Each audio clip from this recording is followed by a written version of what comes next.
So this video is going to be a little bit different. I'm going to be showing you how I made these cute little frogs using polymer clay, and yes, I did give them a flat bum.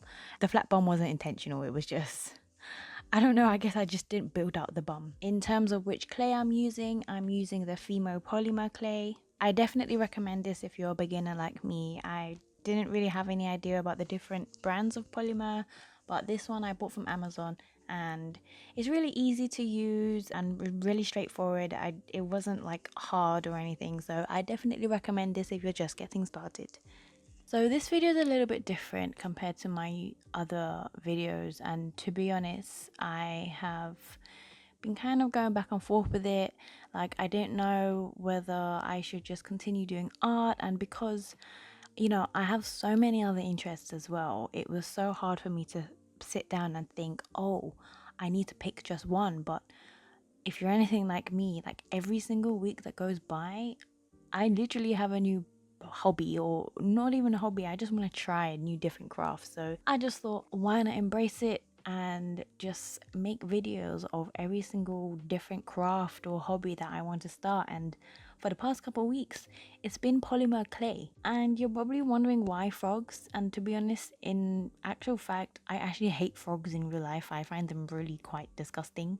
I did have one traumatic event with a frog that was stuck at the bottom of my foot, and that just completely grossed me out. So now the fact that we've done full circle and I'm making these cute little frogs, I mean, to be honest, if frogs looked like this in real life, I wouldn't have minded. Anyway, so I've made the body, and now I've created these two extra balls for the eyes, and I'm going to kind of blend them in with this tool that I bought.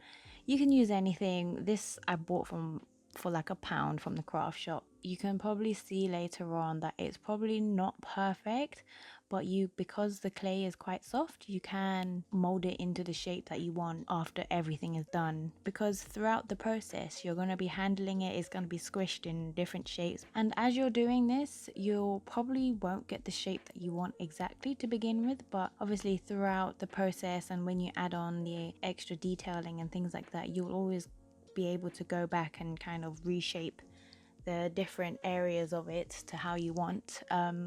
You'll probably see that it's the shape how it is now is not how it's going to be in the ending. So one thing that I love about polymer clay, I came across this other YouTuber. The channel name is Uncomfy, and I don't know, when I was watching it, I was like, this is such a vibe. And I was like, I really want to create something where I don't not have to think, but something that's just really easygoing for your mind and just something that's really relaxing. So I was like, let me give polymer clay a try, and I've actually really enjoyed making them. It's really quite therapeutic.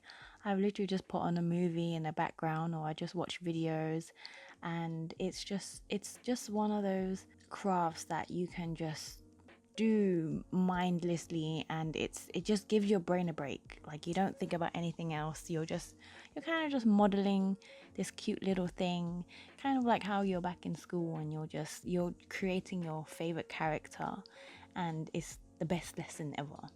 So I've got this piece of lighter green which I had from previously, and really you don't need any fancy equipment, you just need your fingers. All I did was just roll it into a ball and then just squish it, and now I'm just trying to reshape the frog as a whole.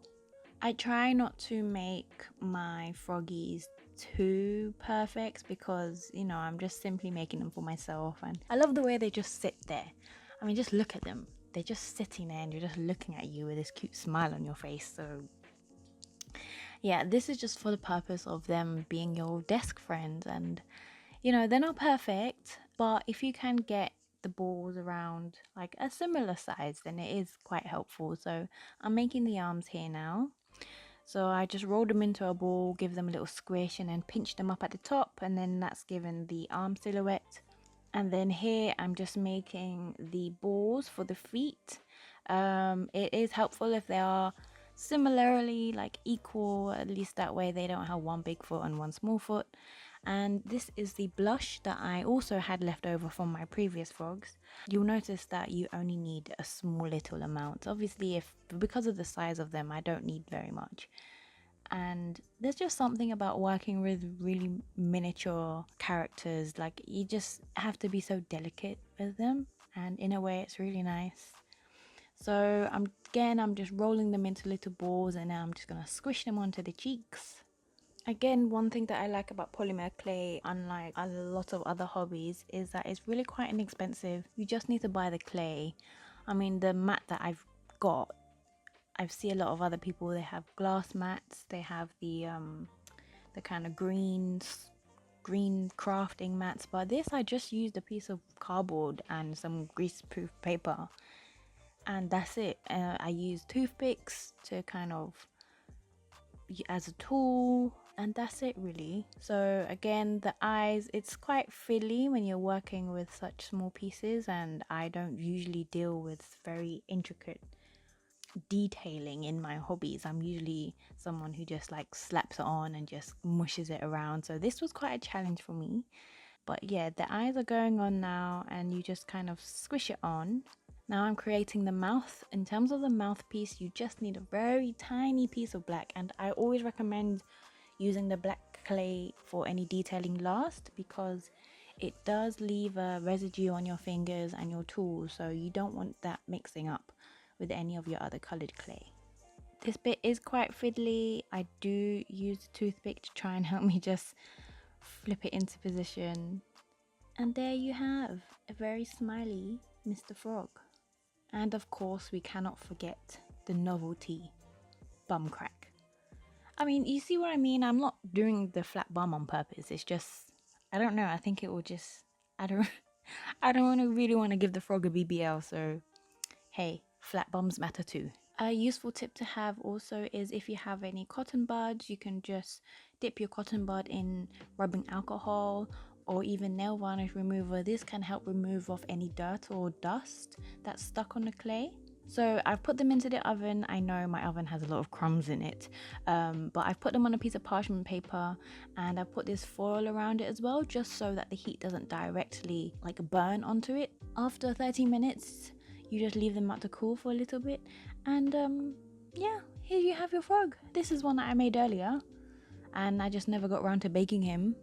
If you're thinking about doing polymer clay, just do it. It's one of the most like simplest and happiest hobby that you can pick up. Anyway, I hope you guys enjoyed this video. If you did, please give me a thumbs up and leave me a comment as well where you're watching from, and I'll see you guys in the next video. Don't forget to subscribe as well. Thanks, bye.